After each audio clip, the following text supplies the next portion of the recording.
Je vais te dire pourquoi tu es là. Tu es là parce que tu as un savoir que tu ne t'expliques pas, mais qui t'habite. Un savoir que tu as ressenti toute ta vie. Tu sais que le monde ne tourne pas rond sans comprendre pourquoi, mais tu le sais. Sais-tu exactement de quoi je parle? De la matrice. Est-ce que tu veux également savoir ce qu'elle est? Elle est le monde qu'on superpose à ton regard pour t'empêcher de voir la vérité. Et il faut que tu saches que malheureusement, si tu veux découvrir ce qu'est la matrice, c'est là ta dernière chance. Choisis la pilule bleue et tout s'arrête. Tu vas continuer à penser que tout ce qui te suffit, c'est d'être toi-même. Puis tu vas trouver la bonne et vous allez faire votre vie ensemble et vous allez tous être heureux. Choisis la pilule rouge, tu restes au pays des merveilles. Le suicide chez les hommes. Le taux de suicide chez les hommes est 3 fois plus élevé que chez les femmes. Le rejet chez les hommes. Sur l'application Tinder, le taux moyen de match dans la quête d'une relation hétérosexuelle est de 50% pour une femme et celui d'un homme de 2%. En France, par exemple, on retrouve 64% d'hommes sur Tinder par rapport à 36% pour les femmes. Ça veut dire qu'il y a un ratio de 2 hommes pour 2 femmes sur l'application. Si on prend un échantillon de 100 personnes, ça veut dire que sur Tinder, selon cette étude, le 80% des hommes les plus bas se battent pour les 22% des femmes les plus bas et les 78% des femmes les plus élevées se battent pour le 20% des hommes qui ont le plus de succès sur l'application. Un témoin a même essayé de faire un faux compte avec pas d'image et malgré ça, elle se faisait draguer quand même.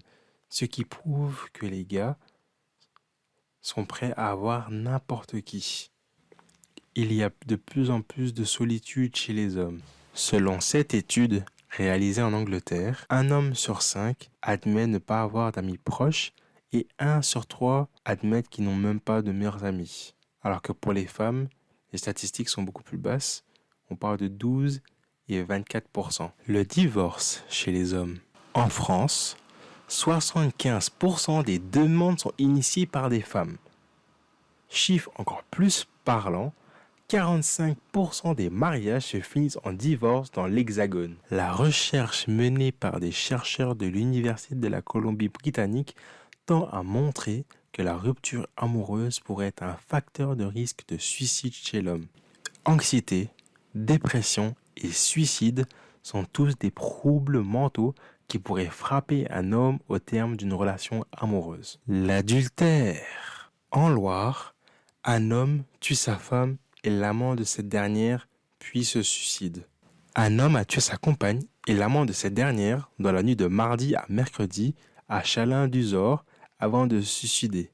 Dans la soirée de mardi, un homme a surpris sa compagne avec son amant, le gérant d'une entreprise de terrassement de 49 ans, dans les locaux de sa société. Pourquoi la vie de couple est-elle ainsi? La pilule rouge propose la vérité sur les dynamiques sexuelles, mais c'est très controversé. Je ne t'offre que la vérité, rien de plus.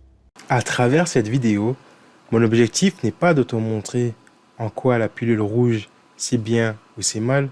Tout ce que je veux, J'aimerais libérer ton esprit, Néo, mais je ne peux que te montrer la porte.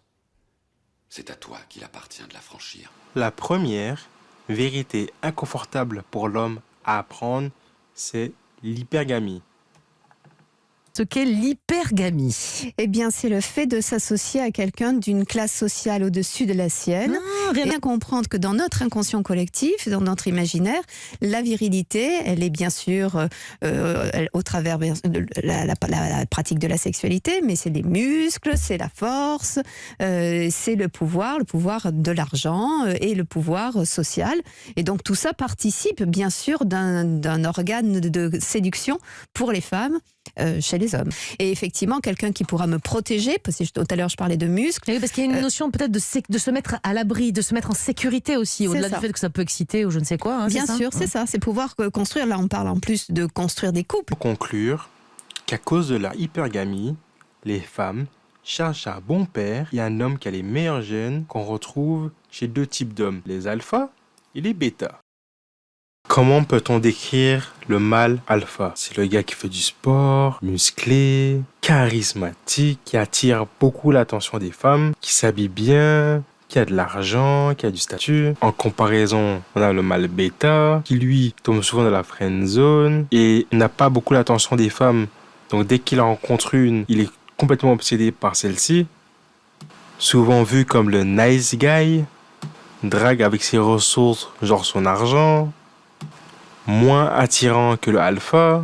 Pour avoir le meilleur des deux mondes, donc un bon père qui va s'occuper de ses enfants et l'homme beau qui va avoir les meilleurs gènes. Alors les femmes vont essayer de se reproduire avec des alphas lorsqu'elles sont les plus jeunes et les plus attirantes, pour s'assurer d'avoir des enfants qui ont les meilleurs gènes. Mais vu que les alphas, eux, ont beaucoup l'attention des femmes, ne sont pas des bons pères, une fois que sa beauté va commencer à diminuer, la femme va chercher un mâle bêta pour justement s'occuper de ses enfants, vu que le mâle alpha, lui, ne veut pas rester, alors que le bêta, lui, sera complètement obsédé par elle, donc il sera fidèle et loyal, et de cette manière-là, la femme sera comblée sur le long terme. Selon plusieurs études faites aux États-Unis, les goûts des femmes pour les hommes changent pendant leur cycle menstruel. En période d'ovulation, elles seront plus attirées par des traits considérés plus virils et dominants qu'on a chez l'alpha. La position sociale, le statut, le pouvoir, la beauté, le physique. Alors que le reste du mois, lorsqu'elle est moins fertile, elle sera plus attirée par un homme avec des traits plus efféminés, qu'on peut attribuer au bêta. La deuxième théorie de la red pill, c'est le monkey branching. Les singes ont cette habitude de ne jamais lâcher leurs branches avant de s'agripper à une nouvelle parce qu'ils ont trop peur de tomber. Le monkey branching s'applique de la même manière chez les femmes. La femme, avant de s'aventurer dans une nouvelle relation, mais ne pas avoir le risque de se retrouver toute seule, va commencer à chercher une nouvelle option, généralement meilleure, pendant qu'elle est avec son partenaire actuel. Sinon, elle va décider de se mettre en couple avec quelqu'un juste en attendant d'avoir mieux pour ne pas être seule ou ne pas se faire juger par les autres. De cette manière-là, si la nouvelle option qui se posait être meilleure finalement n'est pas assez stable, elle n'a pas le risque de se retrouver seule et elle peut toujours rester avec son copain qui est fidèle et loyal à elle. Et c'est de cette manière-là que souvent les femmes trompent. L'homme avec qui elles sont ne réussissent pas assez à les satisfaire, donc elles vont chercher ailleurs quelqu'un qui va satisfaire leurs désirs. À cause de l'hypergamie, si ta copine, ta femme, t'a laissé du jour au lendemain alors que tout se passait bien et qu'elle est devenue super froide et distante et qu'elle t'ignore complètement, c'est parce que, tout simplement, elle a trouvé quelqu'un d'autre qui était une meilleure option que toi. En apprenant cette triste réalité, beaucoup d'hommes tombent dans ce qu'on appelle la red pill rage. Ils vont commencer à détester les femmes. Les incels, les célibes involontaires, qu'on retrouve souvent dans ces communautés, détestent les femmes, ils réalisent que le monde qui les entoure était qu'une illusion et ils réalisent que depuis tout ce temps, tout ce qu'ils pensaient des relations était faux.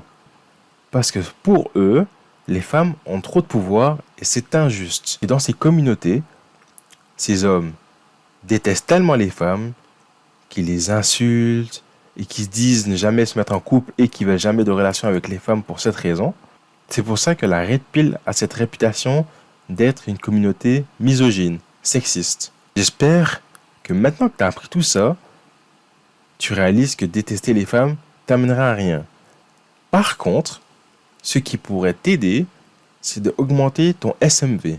C'est quoi ton SMV? C'est ce qu'on appelle en anglais ton Sexual Market Value. Ou bien, comme on dit en français, c'est ta valeur sur le marché de la sexualité.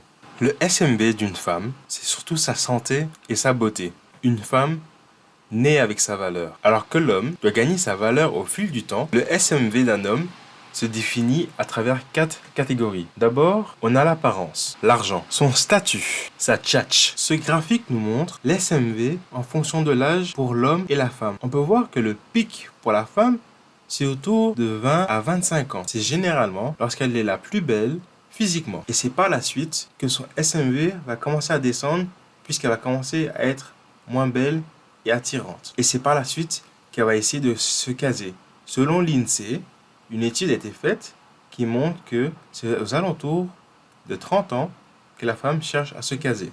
Alors que la même étude montre que chez les hommes, c'est vers les 35-40 ans qu'ils vont se caser. Ce qui correspond à ce qu'on voit sur le graphique. Parce que dans le graphique, l'homme atteint son pic aux alentours de 35-40 ans. Parce que lui, ça lui prend toute sa vie pour construire sa valeur. Pour justement atteindre son pic, l'homme doit avoir bossé sur toutes les sphères de sa vie et ne pas s'être mis en couple afin de garder la motivation de vouloir s'améliorer personnellement. C'est pour cette raison que dans cette communauté, les femmes qui couchent avec beaucoup d'hommes sont mal vues parce qu'elles ont juste besoin d'être belles pour attirer l'attention d'un homme. Alors que l'homme, en revanche, lui, s'il veut coucher avec autant de femmes, il a besoin de maximiser tout son potentiel parce que sinon, la femme trouvera toujours mieux que lui. La deuxième raison qui fait que les hommes n'aiment pas les femmes qui ont beaucoup de relations, c'est parce qu'ils peuvent jamais savoir si l'enfant est le leur ou si c'est l'enfant d'un autre. Je suis sûr que vous avez déjà vu les émissions américaines où le père élève un enfant toute sa vie et qu'il l'aime de tout son cœur,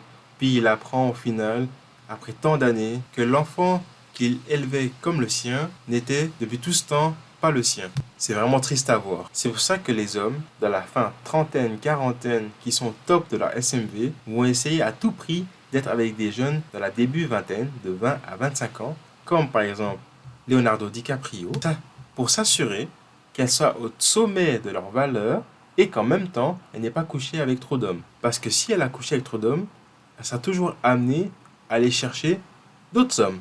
Sur ce, maintenant que tu connais la vérité sur la Red Pill, je t'invite à en penser ce que tu veux. Moi, ça m'a fait réaliser qu'il y avait certaines choses sur le marché de la sexualité que je ne connaissais pas vraiment. Ça m'a fait réaliser que leur théorie laisse à désirer sur certains points. Pour les Red Pillers, ils prétendent que c'est la vérité absolue, mais il y a clairement beaucoup d'autres facteurs à prendre en considération. Merci d'avoir regardé. Je t'invite à me dire ce que tu en as pensé dans les commentaires. Tu peux aussi regarder cette vidéo qui pourrait t'intéresser. À la prochaine. À plus.